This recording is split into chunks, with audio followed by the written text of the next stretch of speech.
amen. Only amen. You will not amen. Everybody want to amen. Didn't hear amen. Didn't not hear amen. Alabati was amen. Tuku get agana bata. Open from everybody history.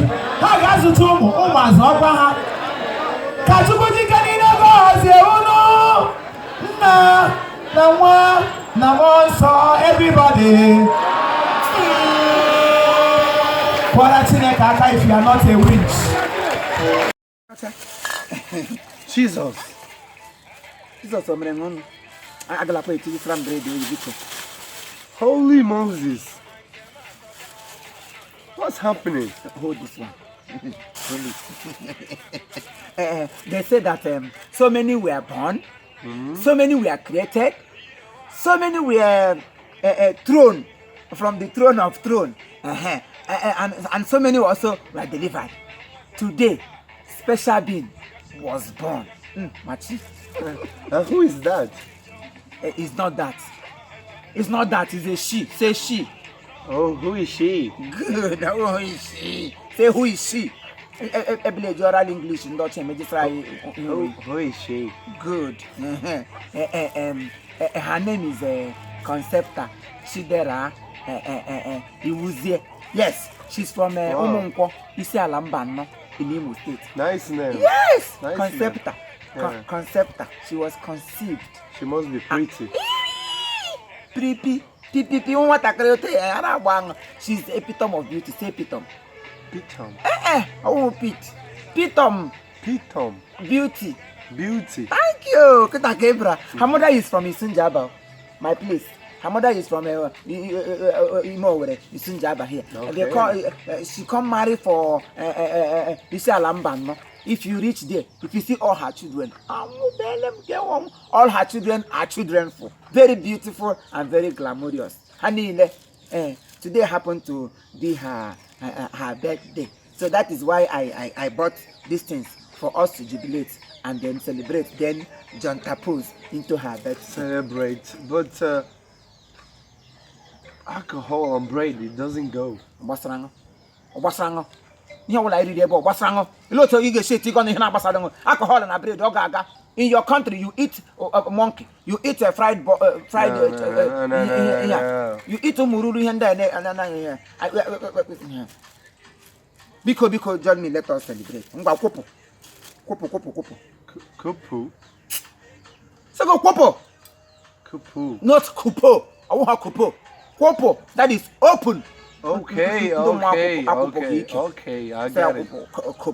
Kupu.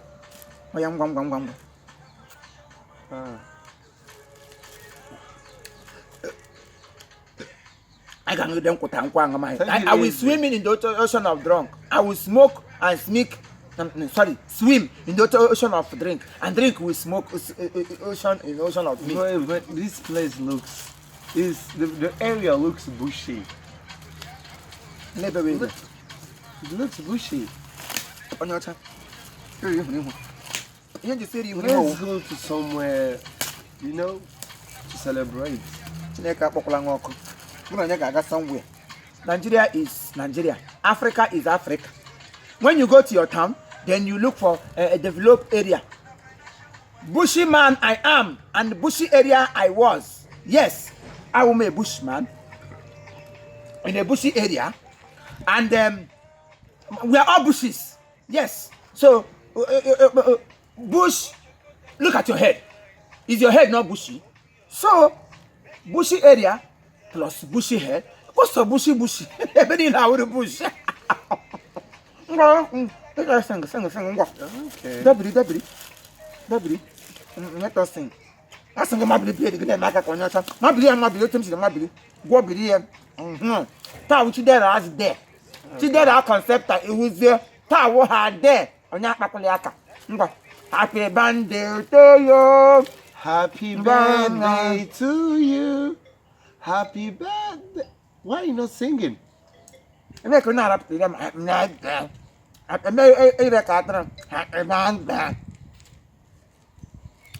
birthday to you. It's not bad day. It's bet. Happy birthday to you. What's this again? Happy birthday. Happy birthday. Take it easy. Yeah, but what Bro, about- go easy on yourself. Don't kill yourself. Oh. This Tell you guy what. is suicide. Today I hear you go bread in this single concept that it was your today is your day. Me and Oyibo, you're eating bread on top of your head. Let's go and make tea, something like that, so that we'll eat it with the bread. Good on you. I can get a little bit of Madam Ebby Brown Gamman. Don't you know you are an Obia? And an Obia should be an Obians.